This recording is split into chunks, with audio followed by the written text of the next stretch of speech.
श्री स्वामी समर्थ. नमस्कार मंडळी, स्वागत आहे तुम्हा सर्वांचं आपल्या मराठी यूट्यूब चॅनलमध्ये. स्वामी महाराजांच्या कृपेने तुमच्या सर्व चांगल्या इच्छा पूर्ण हो, हीच स्वामींच्या चरणी प्रार्थना करते आणि आज या नवीन व्हिडिओला सुरुवात करते. आज आहे 9 एप्रिल, वार मंगळवार आणि आज आलेला आहे गुढीपाडवा. मराठी कॅलेंडरनुसार गुढीपाडव्यापासून नवीन वर्षाला सुरुवात होते. तसेच चैत्र नवरात्रीचा हा पहिलाच दिवस मानला जातो. आपल्या हिंदू धर्मामध्ये गुढीपाडवा हा मोठ्या उत्साहात आणि आनंदात साजरा केला जातो. समृद्धीचे प्रतीक असलेली गुढी घराबाहेर उभी करतात आणि पूजा करून हा सण साजरा करतात. असं केल्याने आपल्या कुटुंबात सौभाग्य प्राप्त होते अशी धार्मिक मान्यता आहे. त्याचबरोबर या दिवशी अनेक उपाय आणि सेवासुद्धा केल्या जातात. आजच्या व्हिडिओमध्ये मी तुम्हाला एक अतिशय प्रभावी असा उपाय सांगणार आहे.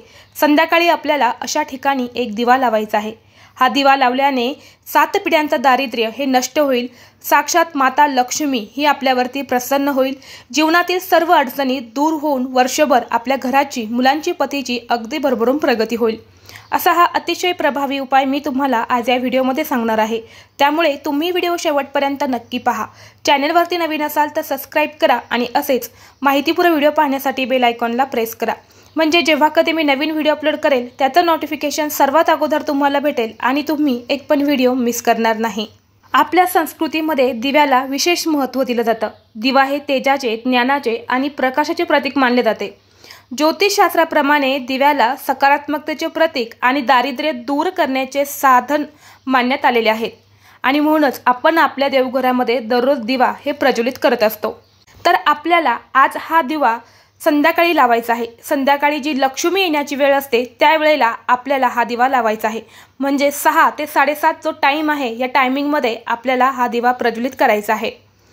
पहा, जर आपल्या घरामध्ये लक्ष्मी टिकत नसेल, सतत पैशांच्या अडचणी येत असेल, आलेला पैसा आपल्याकडे स्थिर राहत नसेल, त्याचबरोबर बघा आपल्या हातातून जास्त पैसा खर्च होत असेल, आपल्या घरातून जास्त वायफळ खर्च होत असेल आणि यामुळे सतत आर्थिक अडचणी, गरिबी आणि दरिद्री आपल्या घरामध्ये असेल तर आपल्याला आज हा उपाय करायचा आहे.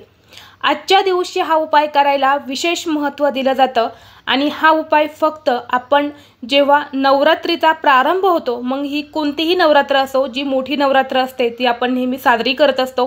त्याचबरोबर ही चैत्र नवरात्र आहे तर कोणत्याही नवरात्रीचा जो पहिला दिवस असतो तर त्याच दिवशी हा उपाय जो आहे तर तो केला जातो. कारण बघा, आपण या दिवशी साक्षात माता लक्ष्मीची पूजा करत असतो आणि या दिवशी हा उपाय करायला विशेष महत्त्व आहे. यामुळे आपल्याला काय करायचं आहे, एक चौमुखी दिवा बनवायचा आहे. चौमुखी म्हणजे त्याला 4 मुख असतात, असे तुम्हाला चौमुखी हा दिवा बनवायचा आणि यानंतर या दिव्यामध्ये तुम्हाला तूप घालायचं आहे. तूप असेल तर आवर्जून तुम्ही तूपच घालण्याचा प्रयत्न करा. जर तुमच्याकडे तूप नसेल तर तुम्ही तेल घातल्यानंतर त्यामध्ये चिमूटभर हळद तुम्हाला टाकायची आहेत. यानंतर या दिव्यामध्ये तुम्हाला 2 अखंड लवंग टाकायचे आहेत. ज्याला फुलं असतात अशा 2 अखंड लवंग तुम्हाला या दिव्यात टाकायचे आहेत आणि हा दिवा तुम्हाला घेऊन लिंबाच्या झाडापाशी जायचं आहे. पहा, आज गुढीपाडवा आहे आणि या लिंबाच्या झाडाला विशेष महत्त्व दिलं जातं. कारण गुढी आपण जी उभारतो तर त्या गुढीला लिंबाची पानं ही लावलीच जातात. त्याशिवाय गुढीचं महत्त्व हे पूर्ण होत नाही. म्हणून आजच्या दिवशी बघा, साक्षात माता लक्ष्मी या लिंबाच्या झाडामध्ये वास करत असते. चैत्र महिन्याची नवरात्र सुरू होत आहे आणि म्हणून आपल्याला हा उपाय आपल्या घरामध्ये अखंड लक्ष्मी नांदावी, लक्ष्मी प्राप्तीचे सर्व मार्ग मोकळे व्हावेत, पैशांच्या अडचणी दूर व्हाव्या, यासाठी आपल्याला असा एक चौमुखी दिवा हा लिंबाच्या झाडाखाली लावायचा आहे. लिंबाचं झाड हे तुमच्या घरासमोर असेल, तुम्ही कुंडीत लावलेलं असेल किंवा तुमच्या आजूबाजूला जिथे कुठे असेल तिथे हा दिवा तुम्हाला नेऊन लावायचा आहे. दोन्ही हात जोडून या वृक्षाला, या लिंबाच्या झाडाला तुम्हाला प्रार्थना करायची आहेत लक्ष्मी प्राप्तीसाठी. तर असा हा एक उपाय आपल्याला आज संध्याकाळी आवर्जून करायचा आहे. त्याचबरोबर तुम्हाला दुसरा उपाय, जर तुमच्या घरामध्ये एखादी व्यक्ती असेल, बघा प्रत्येक घरामध्ये अशी एक व्यक्ती असतेच, ती सतत चिडचिड करते, मारपीट करते किंवा काहीतरी नशा असेल, ड्रिंक करत असेल किंवा इतर काही नशा त्या व्यक्तीला असेल आणि यामुळे ती व्यक्ती पूर्णपणे वाया गेलेली असेल, तर आजच्या दिवशी तुम्ही त्या व्यक्तीसाठी हा एक उपाय नक्की करा. तुम्हाला काय करायचं आहे बघा, एक तांब्याचा कलश घ्यायचा आहे. त्या कलशामध्ये स्वच्छ पिण्याचं पाणी भरायचं आहे. 5 लवंगा तुम्हाला टाकायच्या आहेत. यानंतर एक शुद्ध गाईच्या तुपाचा दिवा तुम्हाला प्रज्वलित करायचा आहे. या एकमुखी दिवा लावायचा आहे, जो आपण नेहमी देवाला लावतो तसा दिवा तुम्हाला लावायचा आहे. चौमुखी दिवा वगैरे बनवायचा नाही.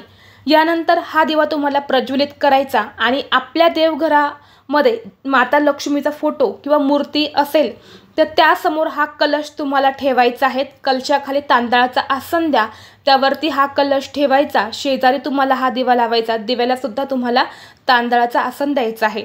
जर देवघरामध्ये पहिल्याच एखादा दिवा तुमचा प्रज्वलित असेल तर दुसरा दिवा तुम्हाला लावण्याची गरज नाही, तो दिवा सुद्धा तुम्ही ठेवू शकतात।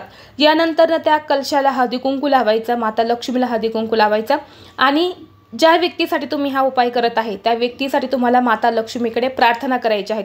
व्यसन असेल, चिडचिड करत असेल किंवा मारपीट करत असेल किंवा सतत आजारी असेल, ज्या पण अडचणी असेल ज्या व्यक्तीबद्दल, तर तशा तुम्हाला व्यक्त करायचे आहे आणि संपूर्ण दिवस तो कलश तुम्हाला तिथेच ठेवायचा आहे। यानंतर तुम्हाला काय करायचं आहे पहा, दुसऱ्या दिवशी, आता उद्या बुधवार आहे तर उद्या तो कलश इथून उचलून घ्यायचा आहे आणि आपल्या घरामध्ये ठेवायचा आणि त्या कलशामधलं पाणी जे आहेत ना ते दररोज थोडं थोडं त्या व्यक्तीला पाजायचं आहे। मग ती व्यक्ती पीत जर नसेल तर तुम्ही चहामधून देऊ शकतात, जेवणामधून देऊ शकतात किंवा तुम्हाला जे शक्य होईल त्यातून तुम्हाला हे पाणी पूर्ण कलशभर पाणी त्या व्यक्तीला तुम्हाला पाजायचं आहे। एका दिवसामध्ये पाजा असं नाही, तुम्ही 3, 4, 5 दिवसामध्ये तुम्ही हे पाणी त्या व्यक्तीला पाजायचं आहे। यानंतर त्यामध्ये ज्या 5 लवंगा आहेत ना त्या सुद्धा तुम्हाला बारीक करून त्या व्यक्तीच्या जेवणामध्ये तुम्हाला द्यायच्या आहेत आणि तुम्ही साक्षात चमत्कार बघू शकतात। ते व्यक्तीचे व्यसन असेल तर ते कमी झालेलं तुम्हाला दिसेल, चिडचिड करत असेल तर ती सुद्धा कमी होईल। तर अशा पद्धतीने तुम्हाला हा एक उपाय नक्की करायचा आहे। त्याचबरोबर पुढचा उपाय जो आहे तर तो आपल्याला जीवनातील कष्ट दूर करण्यासाठी करायचा आहे। आता जीवनातील कष्ट दूर करण्यासाठी बघा, आपली एखादी इच्छा असेल, इच्छापूर्तीसाठी सुद्धा आपण कष्ट, प्रयत्न, मेहनत करत असतो। तर ते कष्ट असतील तर ते दूर होण्यासाठी किंवा इतर कुठले कष्ट तुमचे असेल तर ते कमी करण्यासाठी, ते दूर करण्यासाठी आणि तुमच्या सगळ्या इच्छा मनोकामना पूर्ण होण्यासाठी तुम्हाला आज संध्याकाळी एक शुद्ध गाईच्या तुपाचा दिवा लावायचा आहे। त्यामध्ये तुम्हाला दुहेरी कापसाची वात लावायची आहे आणि यानंतर या दिव्यामध्ये तुम्हाला 2 लवंगा आणि 2 अखंड वेलची जी आहे तर ती टाकायची आहेत आणि हा दिवा तुमच्या जवळ जिथे कुठे माता लक्ष्मीचं मंदिर असेल किंवा इतर कुठल्या देवीचं मंदिर असेल तर तिथे हा दिवा तुम्हाला लावून यायचा आहे। या दिवशी हा उपाय केल्याने असं म्हटलं जातं की पहा, व्यक्तीच्या जीवनातील सर्व कष्ट, संकट हे दूर होऊन इच्छा पूर्ण होतात।